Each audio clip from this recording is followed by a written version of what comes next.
rápido hablamos, está bien, todo loco. Retazos de historia obrera.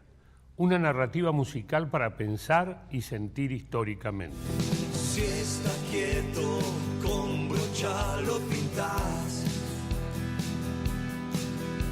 Si se mueve firme, lo saludas. Retazos de historia obrera nació como un libro de investigación histórica y en su desarrollo se fue transformando en un artefacto cultural multimedia, habilitando en esta mutación una apuesta conjunta de 5 músicos y un historiador para contar en canciones algunos trazos de la historia de las trabajadoras y los trabajadores. Tenemos que lograr eso que dijo Lalo, pensar y sentir históricamente. ¿Y eso cómo se filma? La expresividad del rostro es importante. Los inmigrantes llegaron a la Argentina y vinieron y hicieron familia, hicieron sus casas. Vamos a la plaza a buscar el sol.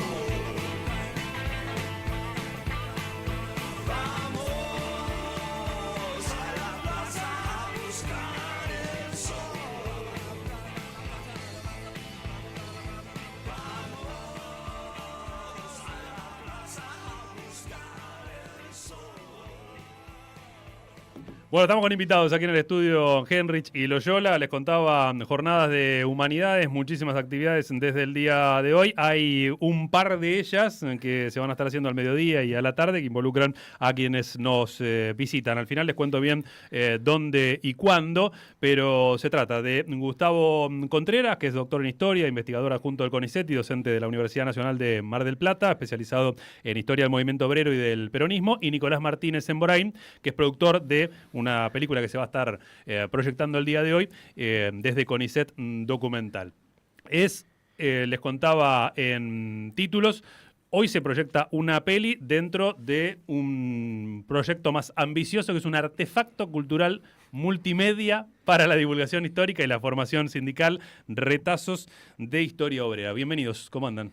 ¿Qué tal? Buen día, gracias por la invitación. Bueno, pensaba, antes de meternos de lleno en el proyecto, hay ahí un contexto que creo que planteas vos respecto de la divulgación histórica en sí, ¿no? Digamos, como una especie de historia de la divulgación histórica que es interesante para pensar desde qué perspectiva llevan adelante esta iniciativa. Sí, nosotros pertenecemos a un colectivo de divulgación histórica que se llama Historia Obrera, y que piensa la divulgación histórica, piensa la formación sindical, piensa la investigación en el ámbito gremial, y uno de los temas que para nosotros es importante es pensar la divulgación histórica. Para nosotros es un desafío enorme. Nosotros hacemos historia para los trabajadores, pero con los trabajadores. Ahí hay una co-construcción, lo hacemos en conjunto, investigadores, gremialistas, también artistas, y bueno, a partir de ese encuentro nosotros fuimos profundizando en nuestra reflexión sobre la divulgación histórica, y a partir de esa reflexión fuimos redoblando la apuesta y ensayando distintas alternativas para ver hasta dónde podemos llegar, ¿no? en este impulso. Porque tenés una cuestión crítica respecto de cómo en un momento esa divulgación se encierra en lo académico y después choca también en un contexto más reciente y particular, pandemia, pospandemia, posverdad, ¿no? Bueno, hay varias cosas, ¿no? Por un lado, el mundo académico, que trabaja muy bien en Argentina, ¿no? Con las universidades públicas, en el CONICET, tiene mucha potencia el mundo académico, pero no siempre comunica bien esa potencia que tiene de resultados de investigación, de reflexiones. Entonces, para nosotros es deseable salir a la sociedad, ¿no? A contar eso que hacemos, pero a construir conocimientos con otros sujetos que también son muy potentes en lo que hacen, en lo que piensan. Bueno, creemos que el mundo académico tiene mucho para aportar a la sociedad argentina. Por otro lado, hay un montón de información que está dando vueltas por las redes, por los lugares, que no es buena información, ¿no? Esto de la fake news, información berreta. Entonces creemos que ahí nosotros tenemos que aportar desde nuestro oficio, ¿no? En un sentido de ir a la sociedad y decir, bueno, acá hay buena información, buenas reflexiones, y es nuestro aporte particular. Entonces, eso es un poco lo que nos mueve, ¿no? Salir del mundo académico, llevar reflexiones, llevar información, vincularnos con distintos actores sociales y políticos y poder pensar la historia, ¿no? Principalmente es eso, pensar la historia, siempre con una perspectiva propositiva, pensar la historia para pensar el presente, ¿no? Imaginarnos para el futuro mundos posibles. Claro. Eso es principalmente lo que nos mueve. Pero esto me gusta aclararlo, nosotros valoramos muchísimo la universidad, el CONICET, y queremos que salgan más, ¿no? Seguro. Asumen también la divulgación en el terreno digital, que imagino que también les comprenderá una serie de discusiones propias de... Sí, el haber surgido como colectivo en pandemia un poco nos llevó a eso, ¿no? Ahora un poco también tenemos que desarmar y valorar el encuentro, claro, porque nacimos en pandemia, a partir de grupos de afinidad que ya veníamos laburando antes en conjunto en distintos proyectos, y bueno, armamos una página web y empezamos a ordenar contenidos, a pensar perfiles en secciones, ¿no? Efemérides, tenemos otra que es mitin, ¿no? Textos sobre una clase obrera diversa, con mujeres, con niños, con ancianos, en textos que se vuelven audiotextos, con ilustraciones, tenemos retazos de historia obrera, una sección de podcast, una colección de libros de divulgación. Entonces, la pandemia fue el momento en que, a través de una página web, nos reordenamos, nos proyectamos como colectivo y a su vez pudimos hacer series, ¿no? Sobre distintos temas para brindárselos a las personas que puedan estar interesadas en contenidos particulares, y bueno, eso nos fue funcionando, con lo cual lo seguimos haciendo, pero ahora estamos como ampliando también a otros lugares, claro. Y es historia obrera. Ahí, digamos, ya más desde lo conceptual, ¿qué comprendemos por historia obrera, más allá de lo que básicamente su propio título nos indica? A nosotros nos gustaba jugar con la idea de historia obrera. Primero, historia obrera habla del contenido, es la historia de los trabajadores y las trabajadoras. Después tiene otro sentido, ¿no? Historia obrera habla del sujeto con el cual nosotros nos vinculamos, ¿no? Hacemos historia con sindicatos, con organizaciones de trabajadores. Entonces hay algo de identidad con ese sujeto que nosotros estudiamos y narramos. Y el tercer aspecto para nosotros es muy importante. Nosotros como investigadores, como docentes universitarios, nos consideramos parte de la clase obrera, ¿no? Entonces, para nosotros también es una marca identitaria de clase, y desde ahí enunciamos, ¿no? Y para nosotros es importante dejarlo claro, es honesto, mostrar ese posicionamiento. Para nosotros tiene un valor epistemológico, pero también un valor simbólico importante. Y bueno, historia obrera encierra esos tres sentidos, claro, en principio. Y la propuesta de retazos va en el mismo camino, ¿no? Incluso más con lo tuyo personal, de alguna manera también. Sí, retazos lo empezamos antes del colectivo Historia Obrera. Fede Ábalos, un compañero nuestro, habla de retazos como la piedra angular de Historia Obrera. Retazos nace en el 13, 14, a partir de algunas conversaciones con compañeros, amigos, ¿no? Palo Pandolfo ahí fue central, que va a ser el productor del disco. Martín Baurey, con el que estábamos trabajando algunos guiones, ¿no? Él es cineasta. Charlie Serra, que es ilustrador. Bueno, y tres sindicatos: Luz y Fuerza Mar del Plata, APU, también de Mar del Plata, y el Sindicato del Subte de Buenos Aires. Y la idea fue armar un artefacto cultural multimedia. Terminó con ese nombre, pero la idea era probar formatos para llevar la historia de los trabajadores y las trabajadoras a los gremios. Bueno, ¿cómo entusiasmamos a los trabajadores, a las trabajadoras, para que estudien su historia, para que laburen las cuestiones identitarias, la conciencia de clase, que conozcan ciertos episodios? Pero ojo con, y esto Beto Pianelli, ¿no? del Sindicato del Subte siempre insistía, ojo con meter todo en los libros, ojo con hacer cosas muy largas que después los compañeros no llegan a leerlo y se vuelve contraproducente. Y entonces, bueno, y hagamos un disco, y hagamos una película, y bueno, terminamos haciendo todo, y bueno, todavía estamos en eso, pasaron 12 años y avanzamos un montón, pero no lo podemos terminar. Y creo que ahí el mérito también fue encontrar la idea de retazos. Bueno, trabajar por pedazos en una pieza que los articula, pero que nos permita ir desarrollándolo, ir chequeando lo que íbamos haciendo. Y ahí se formando este colectivo de gremialistas, artistas, investigadores, que va a ser la piedra angular de lo que ahora es Historia Obrera, que reúne más de 30, 40 personas, claro, y que trabaja otros proyectos, ¿no? Entonces, bueno, esa experiencia para nosotros es fundamental. Nicolás, ¿en qué etapa entras? ¿Por qué parte de este proyecto? Muy buena pregunta. Entro a partir de... Acércate un poquito al micro. Desde el CONICET, yo como productor y coordinador de CONICET Documental, me convocan cuando Gustavo se junta ahí con parte del directorio, con las autoridades, con esta idea de fortalecer lo que es el CONICET, la articulación con el CONICET con los sindicatos. Ahora, yo que venía durante muchos años haciendo todo tipo de documentales de educación científica en sus más diversos formatos, me había parecido muy novedoso cuando me convoca, mirá, tenés que juntarte con Gustavo, que a partir de componer un disco con 6 canciones para hablar del movimiento obrero fin del siglo XIX, principio del XX, me pareció algo como inquietante, novedoso, una docuficción, no puede ser. No veníamos abordando ciencias sociales, algo que también me interesaba, me inquietaba, nos juntamos y a partir de ahí me pareció de un impacto visual y novedoso además, y me pareció, bueno, a partir de ahí empezamos a producir la película.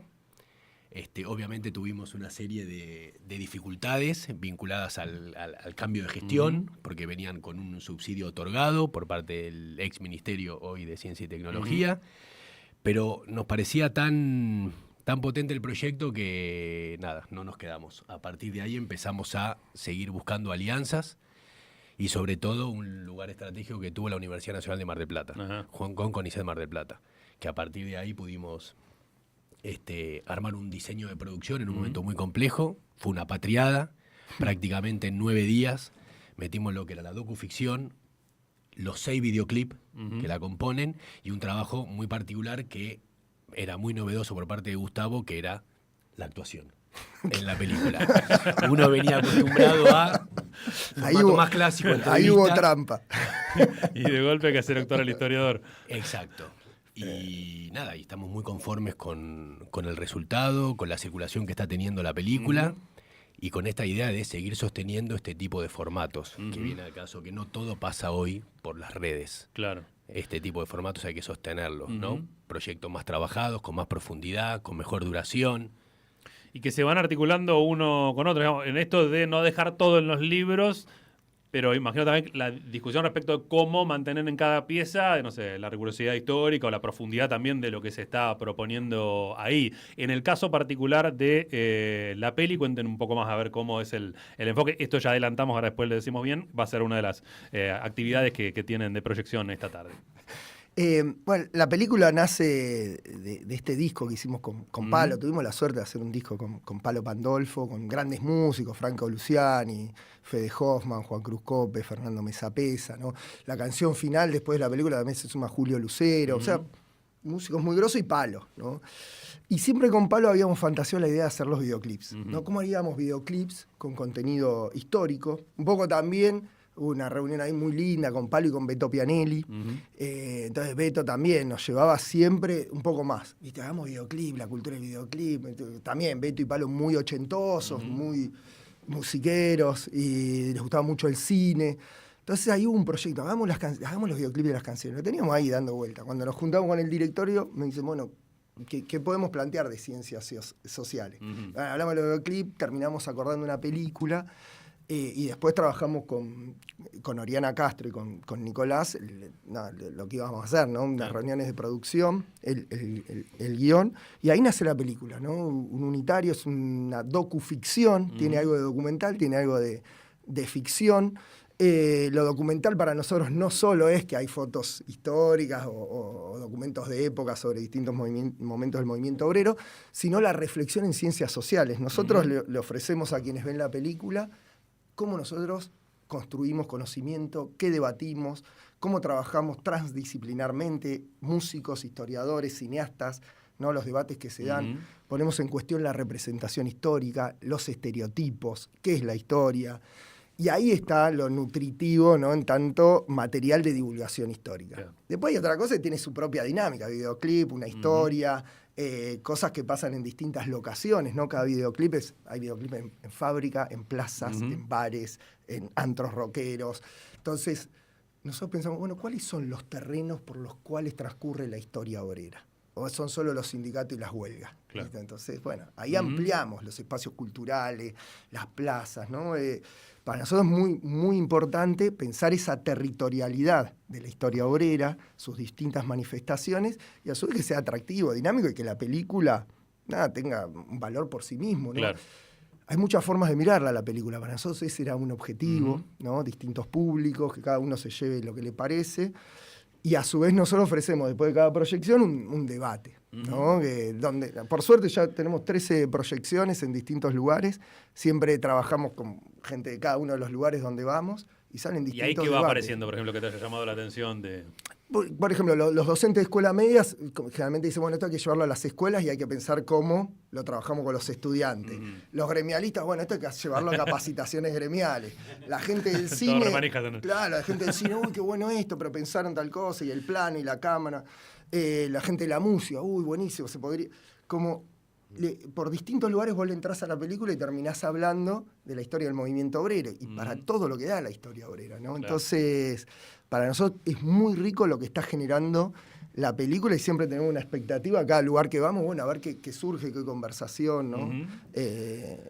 Bueno, esto lo van a poder ver esta tarde, en el caso de la peli, a las 4, proyección Retazos de Historia Obrera, producida por Historia Obrera, CONICET Documental y la Universidad Nacional de Quilmes. Van a estar aquí de Mar del Plata. De Mar del Plata. Bien. Pifió el programa. Sí, no, bueno, pasamos en Quilmes la última vez, perdón. Aclaré ahí porque... Aviso por las dudas. Bueno, con la presencia de nuestros invitados. Volvemos en un ratito al disco, pero antes hay otros materiales también muy interesantes, otros documentales también, ¿no? En la web 1922 es uno de ellos, y otro que tiene que ver con la historia, un episodio particular que se dio en torno a trabajadores de Luz y Fuerza, ¿no? En Mar del Plata. Contá también qué se puede encontrar allí. Ahí en audiovisuales hicimos varias experiencias. Bueno, 1922 es una película de Martín Maurey, es una ficción. Tuvimos la suerte que terminó quedando en Retazos, porque yo lo venía ayudando un poquito con el guión. Él venía trabajando la idea de esto de unos anarquistas que se escapan de los fusilamientos de la Patagonia rebelde. Y ahí hay un diálogo, hay una historia muy, muy linda, y tenemos la suerte que está en la página para poder verla, ¿no? Son casi 30 minutos de un director de cine que es genial, que es Martín Maurey. Y después nosotros hicimos proyectos documentales en el momento inicial de Historia Obrera. Tenemos uno con Luz y Fuerza sobre un accidente laboral, ¿no? Contamos después de 40 años un accidente laboral que sirvió para varias cosas. Primero, para visibilizar el hecho, y después para que se señale ese lugar. Hicimos un señalamiento histórico a partir del documental. Los familiares pudieron ir después de 40 años al lugar, ¿no?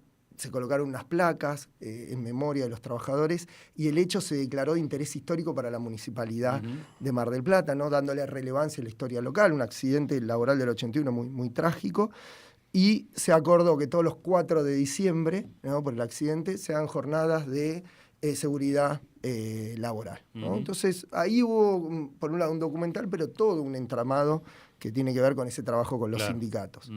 Y otro de los documentales, para nosotros muy, muy importante, es el de La Noche de las Corbatas, ¿no? Hicimos un documental sobre los hechos trágicos, ¿no? de julio del 77, donde desaparecen más de 10 abogados laboralistas que estaban muy implicados con la defensa de los derechos laborales.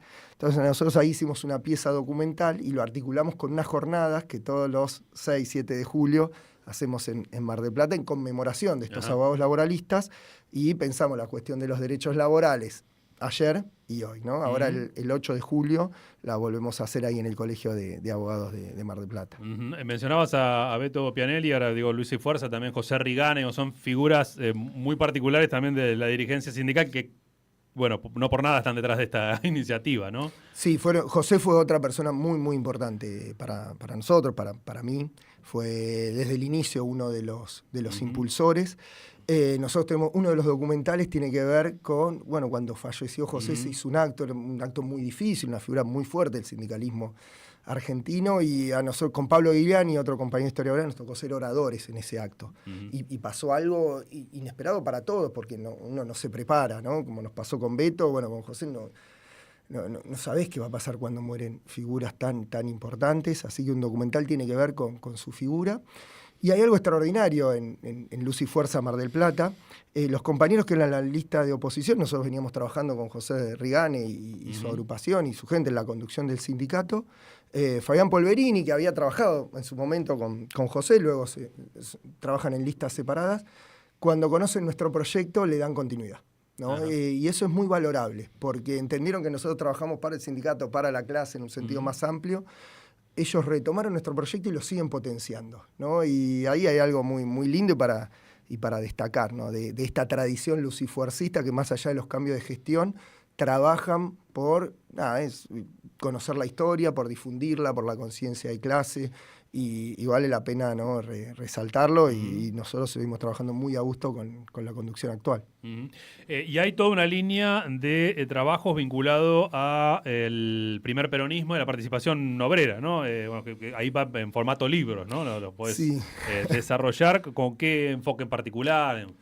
Nosotros ahí tenemos una colección de libros que se llama La Argentina Peronista, Sindicalismo, Política y Cultura, ¿no? Y esa es una colección de divulgación histórica, más de un perfil académico. Lo que buscamos son especialistas en distintas universidades nacionales y en el CONICET que hayan trabajado un tema en particular sobre la historia del primer peronismo, y trabajamos en conjunto para que lo comuniquen en libros de divulgación histórica, o sea, que sean para un público no especializado, que se pueda leer en los sindicatos, que se pueda leer en los espacios culturales, en público interesado en estas temáticas, ¿no?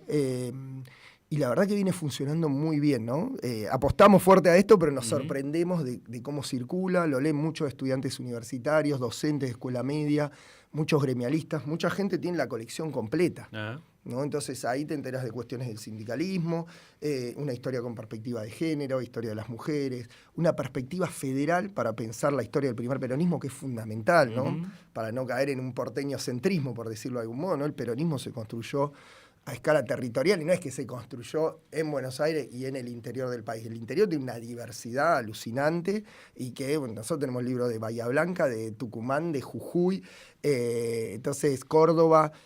Vas viendo cómo en cada territorio se fue construyendo el peronismo, y que el interior no es un resabio de lo que pasaba en Buenos Aires, que era lo nacional, ¿no? El interior fue constitutivo de ciertas aristas importantes del primer peronismo, y la colección lo pone en primer plano. Tenemos también una línea de historia ecológica, ¿no? Con un libro sobre la Pampa y la lucha contra la desertificación del suelo. Entonces, una perspectiva de historia ecológica con políticas públicas, con actores, ¿no? que se relacionan al tema y toman distintas acciones y medidas. Entonces, para nosotros es pensar el primer peronismo, pero también trabajar perspectivas para tener una idea más compleja de la historia, ¿no? Y sumar enfoques y sumar sujetos. Y de esa mirada sobre ese primer peronismo, si vos tenés que tomar algunos elementos para tratar de comprender qué es lo que está pasando hoy con sindicalismo, pero la diversidad de los peronismos que hay. La diversidad de los peronismos es originaria del peronismo, ¿no? Mi tesis se llama El peronismo obrero, es el primer libro de la colección, y ahí en el Sindicato de la Carne, en los orígenes del peronismo, teníamos 4 tendencias peronistas que disputaban.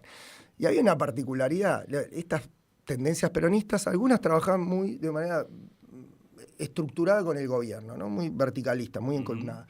Pero había peronismos muy rebeldes, ¿no? Y que se animaban a discutirle al propio Perón, y se animaban a hacerle huelgas a Perón, ¿no? Había un diálogo de co-construcción ahí del peronismo interesantísimo, y me parece que eso con el tiempo se ha perdido un poco, ¿no? La capacidad del sindicalismo de discutir con sus propios líderes políticos y defender una mirada obrera del peronismo.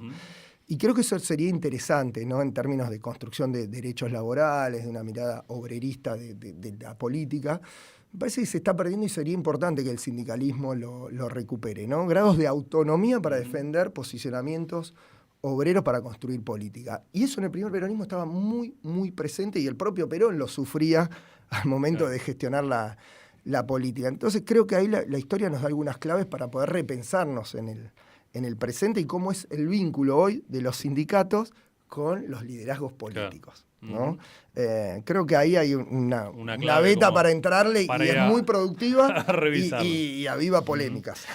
Nicolás, hablabas de las dificultades para llevar adelante esta peli. Hoy, ¿qué se está haciendo? ¿Es posible hacer trabajo como este? ¿Cómo están laburando? Mirá, muy buena pregunta.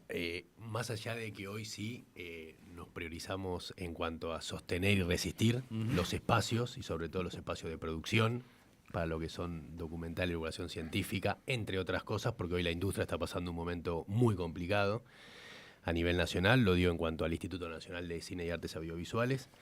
Y lo que yo encontré, y la mejor manera hoy para seguir produciendo, que es muy importante seguir haciendo, es la articulación. en este caso ni hablar con los sindicatos, pero sobre todo con la universidad es fundamental. Hoy la alianza CONICET Universidad es muy importante, la Secretaría de Comunicación también del canal de la universidad, de la Universidad Nacional de Mar del Plata, es lo que encontramos hoy como para poder seguir haciendo cosas. Y desde CONICET Documental también, no solo ampliando al sector privado, presentando también proyectos y fundaciones para poder seguir haciendo productos, es lo mejor, más allá de que queremos seguir no solo sosteniendo y resistiendo, hay que seguir buscando financiamiento hasta que vengan tiempos mejores, que seguro eso va a suceder, y después obviamente saliendo a mostrar todo lo que hacemos. Claro. Ese circuito, esa distribución tiene que seguir estando.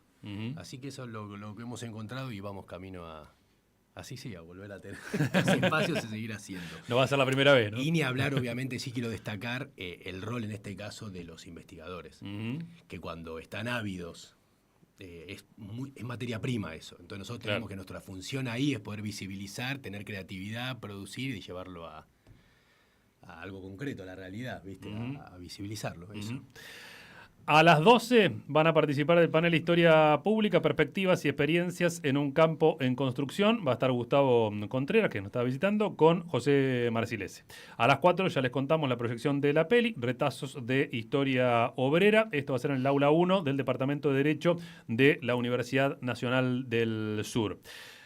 Retomo con lo último que decía sobre el peronismo y esas huelgas que tuvo para dejarte el cierre, invitando a que presentes el último tema del disco.